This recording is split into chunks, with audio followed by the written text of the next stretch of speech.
आकाशवाणी लखनऊ से प्रस्तुत है प्रादेशिक समाचार।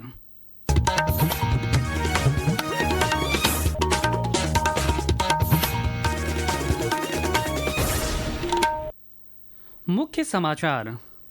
प्रधानमंत्री नरेंद्र मोदी ने किया बीमा सखी योजना का शुभारंभ। कहा, महिला सशक्तिकरण की दिशा में ये योजना एक बड़ा कदम।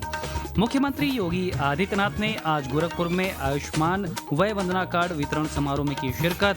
कहा, सशक्त भारत के निर्माण के लिए स्वस्थ भारत का होना जरूरी।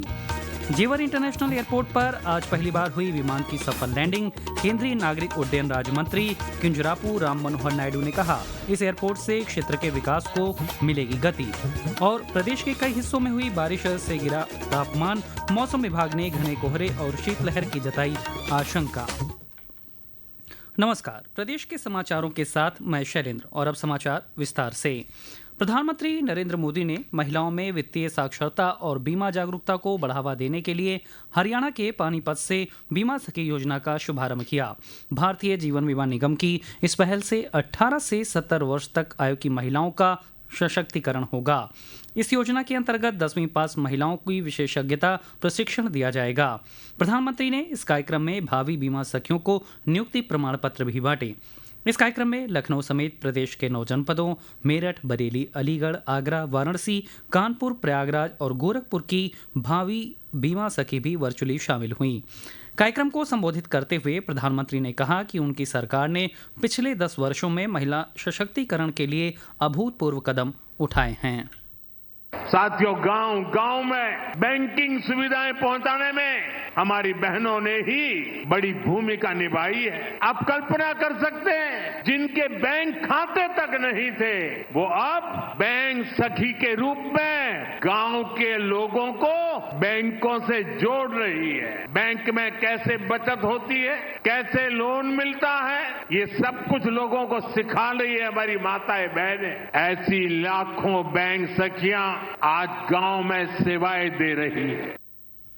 प्रधानमंत्री के कार्यक्रम में उपस्थित अलीगढ़ की बीमा सखी अमिता गुप्ता ने कहा कि बीमा सखी के तौर पर काम करके उनका आत्मविश्वास बढ़ेगा और आर्थिक मदद भी मिलेगी।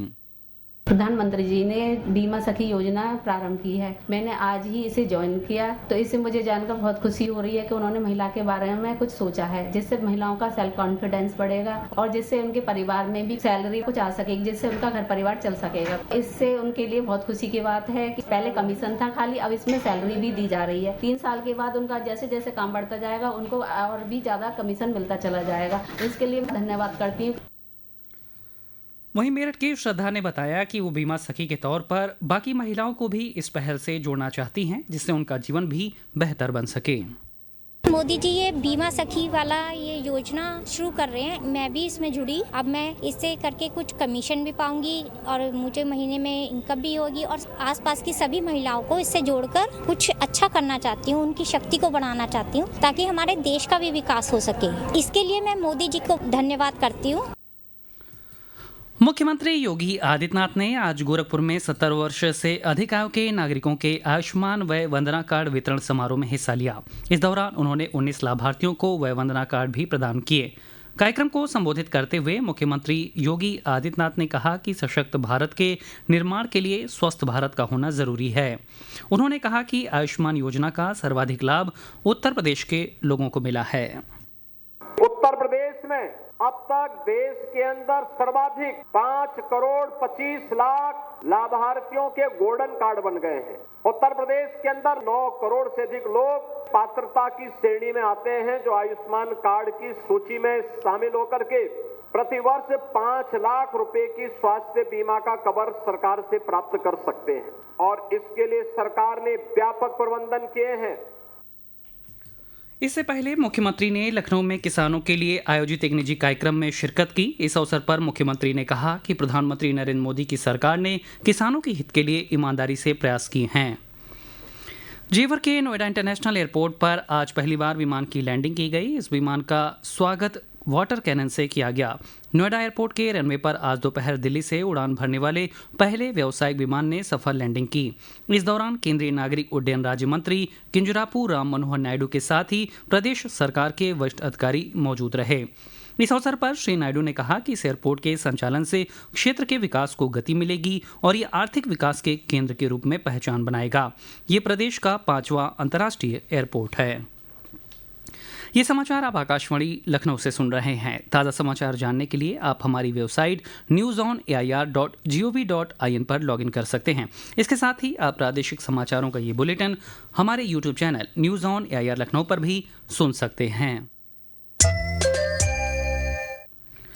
केंद्रीय कैबिनेट के राज्य में 5 केंद्रीय विद्यालय खोलने के फैसले पर प्रदेश के मंत्री गिरीश चंद्र यादव ने केंद्र सरकार का आभार जताया है।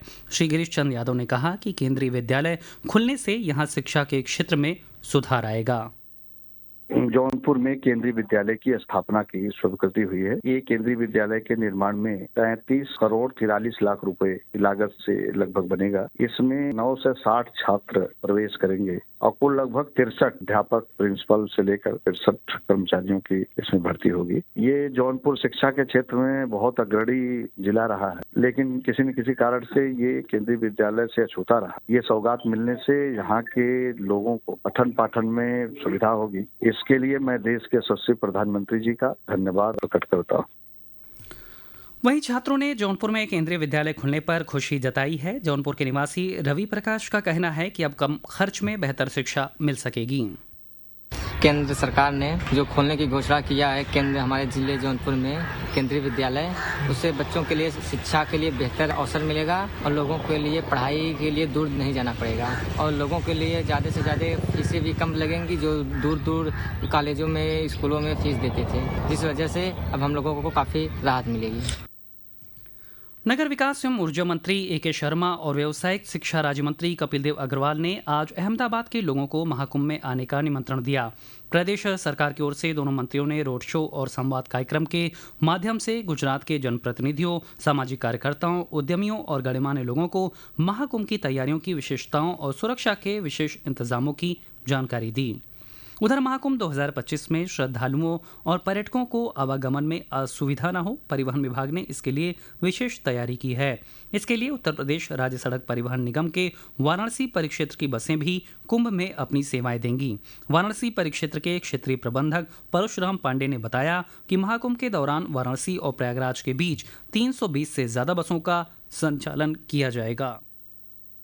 कुंभ मेला के दृष्टिगत हम लोग जो है 320 बसों का प्लान किए हैं पूरे परिक्षेत्र में, जो कि यात्रियों को उनके गंतव्य तक ले जाएंगी और इसमें जो है हमारी कुछ नई बसें भी जल्द ही सम्मिलित होने वाली हैं। इसके तहत हम लोग नियमित रूप से कार्रवाई कर रहे हैं। लगातार हम लोग जो है चालकों की भर्ती भी कर रहे हैं और हमें 43 चालक मिल चुके हैं, उनकी ट्रेनिंग करके उनको ड्यूटी पर ले लेंगे।